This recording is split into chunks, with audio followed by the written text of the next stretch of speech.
தலைவர் காமராஜர் முதலமைச்சராக இருந்தபோது அறிஞர் அண்ணா கதை வசனம் எழுதிய சொர்க்கவாசல் என்ற திரைப்படம் வெளிவர இருந்தது. அந்த திரைப்படத்தில் ஆத்திகம் எது நாத்திகம் எது என்ற ஒரு பாடல் இடம்பெற்றிருந்தது. படத்தை பார்த்த தணிக்கை குழுவினர் இந்த பாடலை அனுமதிக்க முடியாது என கூறினார்கள்.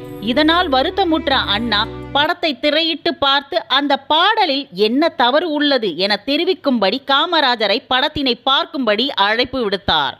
அண்ணாவின் அழைப்பை ஏற்ற காமராஜருக்கு சொர்க்கவாசல் படம் தனியாக திரையிட்டு காட்டப்பட்டது. அண்ணா பரிவுடனும் மரியாதையுடனும் காமராஜருக்கு படத்தின் பாடலையும் கதையையும் விளக்கி கூறினார். படத்தை பார்த்த காமராஜர் இந்த பாடலை படத்திலிருந்து நீக்கிவிட சொல்கிறார்களா அல்லது மாற்ற வேண்டும் என சொல்கிறார்களா என அண்ணாவிடம் கேட்டார். இல்லை, மாற்ற வேண்டும் என சொல்கிறார்கள்.